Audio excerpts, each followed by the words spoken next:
Now it's my pleasure to introduce Dr. Patricia Lakin-Thomas from York University, who's going to be talking about Neurospora. Where's we have a mouse. Can I get the mouse, please? Just plug it in, yeah. There's a gift for you as well. Thank you very much. Are we on? We're not on. Are we on? We're muted.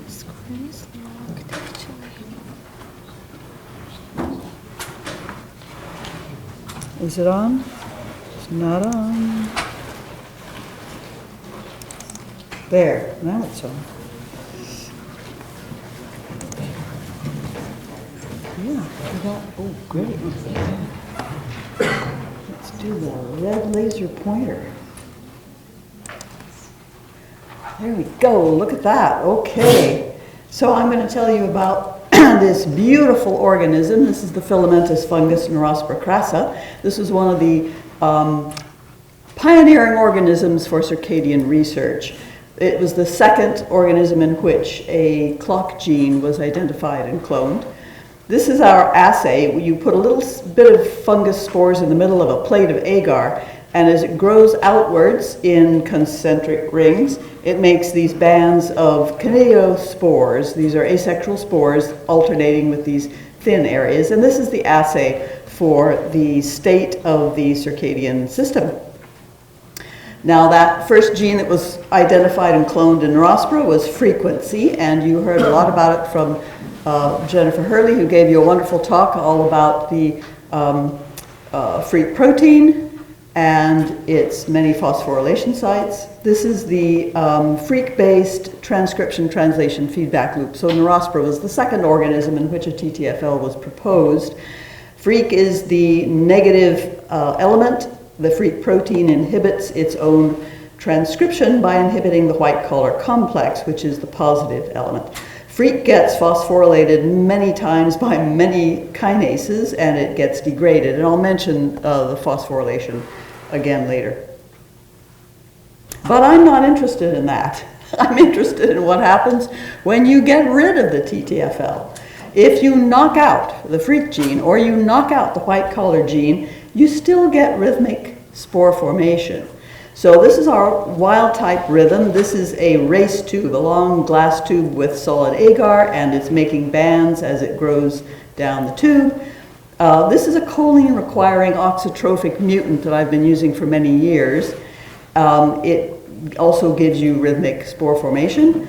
This is the freak knockout. So the freak gene has been removed and it does not look rhythmic. But if you put it in a choline background, choline requiring background, suddenly the rhythm reappears. Now there are many other conditions and mutations that can also reveal freakless rhythms, and several different laboratories have their own methods. And we use another method also in my lab that doesn't require the choline mutation, that involves entrainment to heat pulses, but this is one assay that makes it pretty obvious that there's something rhythmic going on. My question is, what is that? It's been dubbed the freakless oscillator, so I'll talk about the flow being the freakless oscillator. I just want to know what that is. That's my goal. My conceptual model is that we have a system in which there is a freak TTFL, which is extremely important, but that it is interacting with some kind of another or many other, possibly, freakless oscillator, and that they mutually interact in the functional wild type system. They are all interacting with each other, producing an output of molecular rhythms that will then drive our kinetiation rhythm, which is, I assume, the functionally important rhythm. The phenotype that is really the target of selection would be that kinetiation output rhythm. So what's my approach to finding the flow? I use a genetic approach, and we have searched for mutations that will disrupt that freakless rhythmicity. So I start with a system where it's rhythmic when the TTFL is non-functional, and I look for something that will disrupt that rhythm. And one of the things that we did was an unbiased mutagenesis screen. And this mutation popped out. that would destroy the freakless rhythm. This is our wild-type freakless rhythm. This happens to be our rhythm assayed in that choline-requiring background. Here it is looking nicely rhythmic in a freak knockout strain. When we add in that mutation, it now has been disrupted. So with this mutation, we spent years tracking it down, doing some standard genetic mapping and knockout screening and sequencing, and we finally found out what it was. It turns out to be a component of the target of rapamycin pathway, and this was totally unexpected. I had no expectations, but it certainly wasn't expecting this.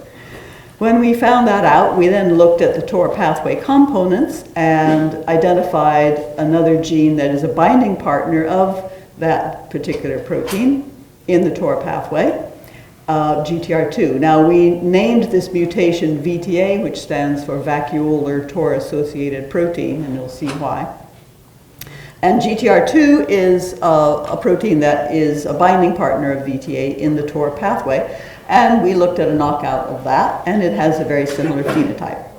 So this is our GTR2 knockout, also very arrhythmic in a freak knockout background that should show a rhythm. Now we look at them when freak is present. So flow is there, we assume, still, and freak TTFL is functional. And we find that both of these have a definite effect on the rhythm, even in the freak wild type. So they're damping out the rhythm, and it's kind of just dying away. So we have a damped rhythm, and it's obvious that these two mutations are affecting the system both in the presence and the absence of freak.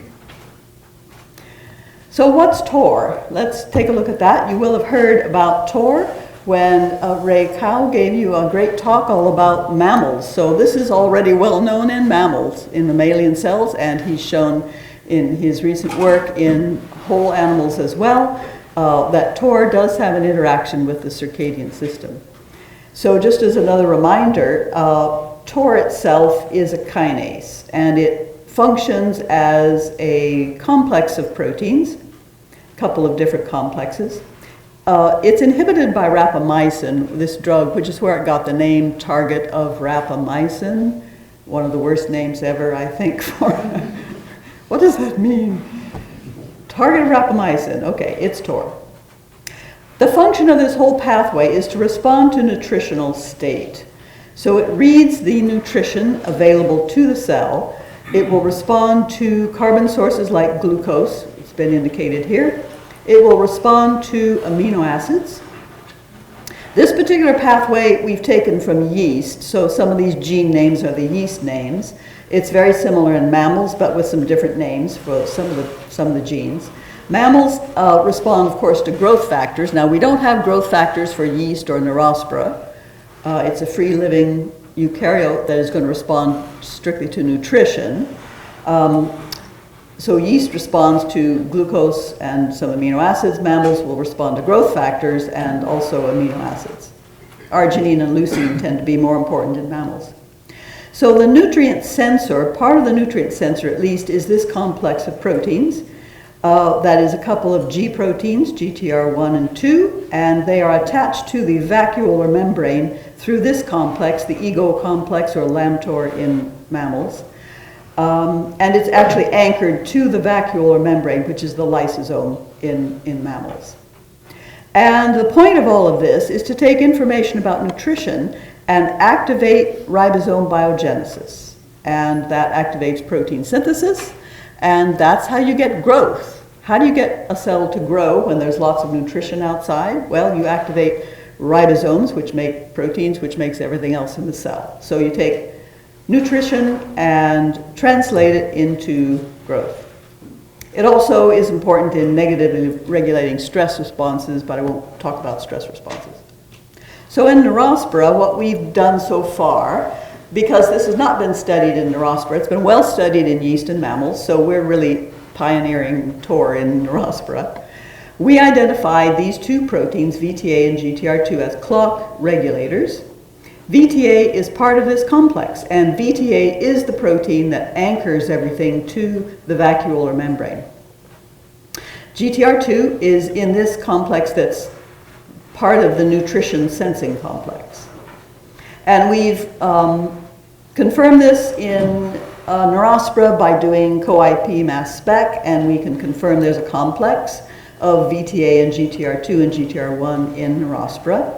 We've also started looking a bit at the TOR complex itself. This particular protein, COG1, is part of the complex, and we've shown that it does form a complex with the actual TOR kinase protein. So we're beginning just to characterize this whole pathway, since really nothing much was known in Neurospora.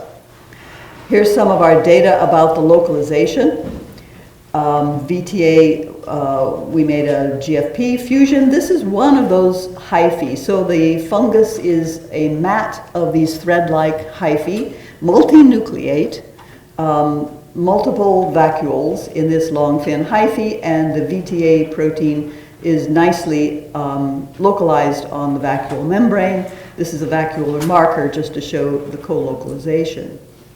The GTR2 protein also localizes to those vacuoles, except in a VTA knockout background, and then it is evenly distributed in the cytoplasm. So VTA is what's anchoring that to the vacuolar membrane.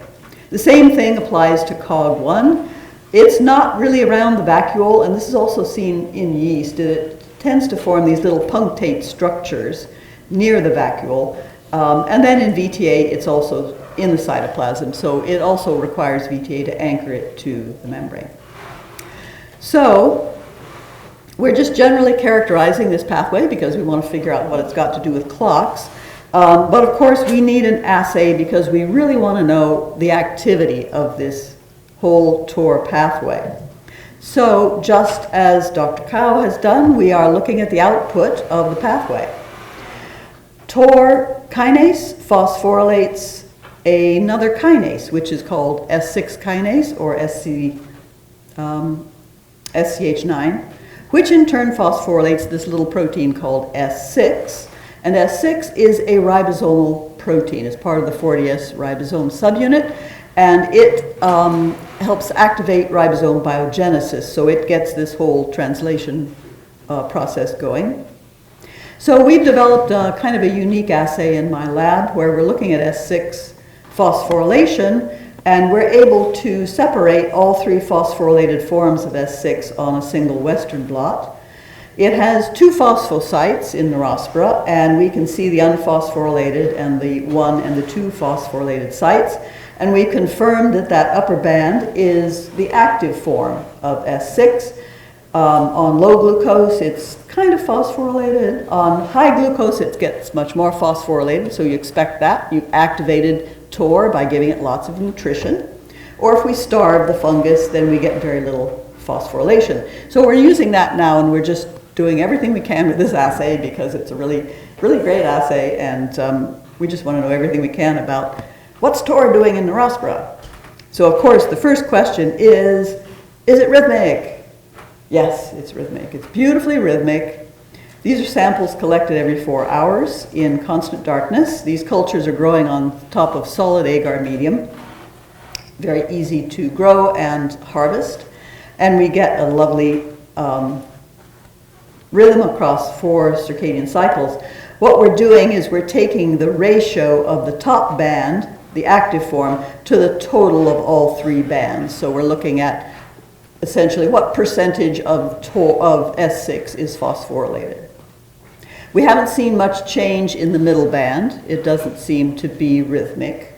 The bottom band is kind of in antiphase to the top band, which you'd kind of predict mathematically. So it's beautifully rhythmic. Now we've looked at it in a number of mutant strains to see, is it acting like something that's part of a clock system? If so, then clock mutants should be affecting that rhythmicity.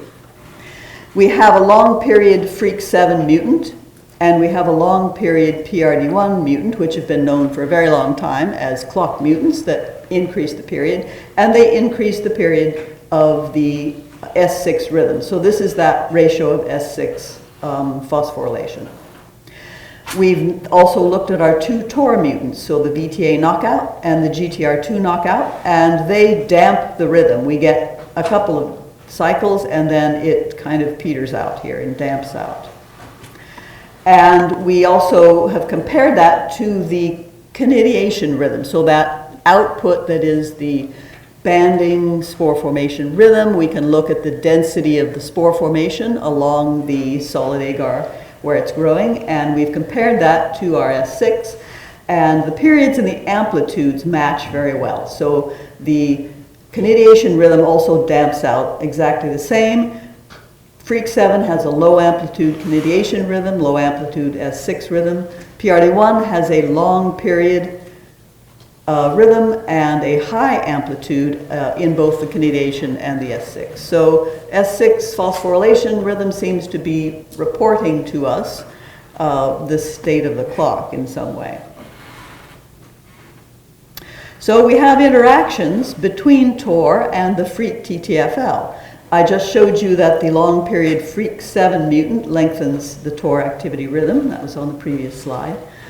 Now what we've done is we've looked at the Freak protein. So this is now not S6 phosphorylation. This is the actual Freak protein from the TTFL. And this is the wild type rhythm of Freak. That's exactly what you expect. This now is the GTR2 knockout mutant. And Freak just kind of dies after a couple of cycles. So we have a damped rhythm of Freak protein. So our TOR mutant is having a very big impact on that TTFL functioning. Now, really interesting work has come out of Michael Brunner's lab in the last few years with another connection between TOR and Freak. And he was looking at the fact that translation stress, which means adding a protein synthesis inhibitor, adding cyclohexamide to inhibit protein synthesis, that's translation stress, results in the phosphorylation of Freak. And he has followed that back to show that Freak, as we already knew, is phosphorylated by a kinase called PRD4, and that's been known for a while. It's a checkpoint 2 kinase. And what he showed was that TOR is what seems to be phosphorylating PRD4 in response to translation stress and that phosphorylating Freak. So we have interactions in both directions.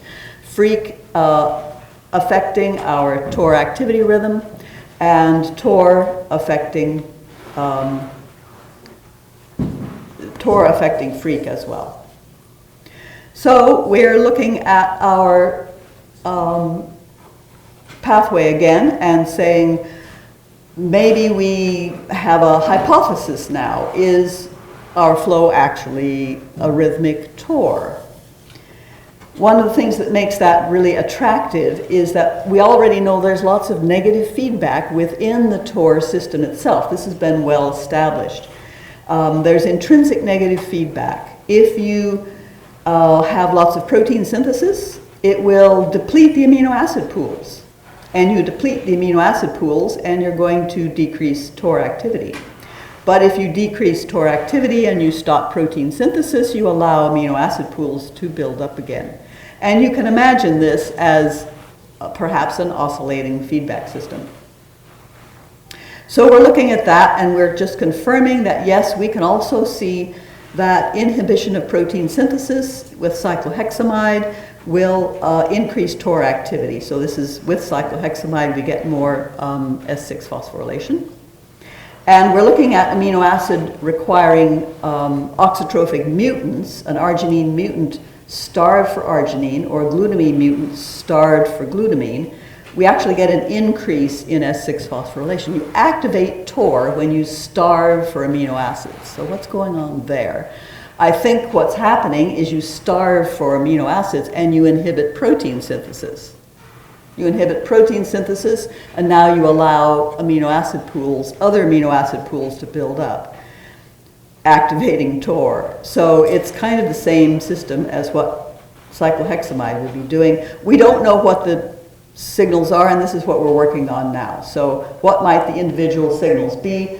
Perhaps not those amino acids, but other amino acids, and perhaps other signals. And of course, we would want to be able to see that something is missing on my slide. Oh, okay. That treatments that affect TOR also affect rhythms. We know that choline starvation increases the period, and choline starvation, we've shown, increases S6 phosphorylation. Taurin, which is a TOR inhibitor, will also increase the period. So we're working on that as well.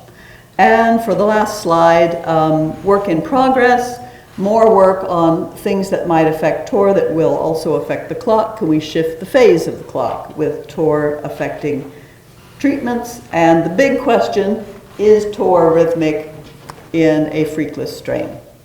And that's what we're working on right now. So thank you to all the students who actually did the work, and to NSERC for money.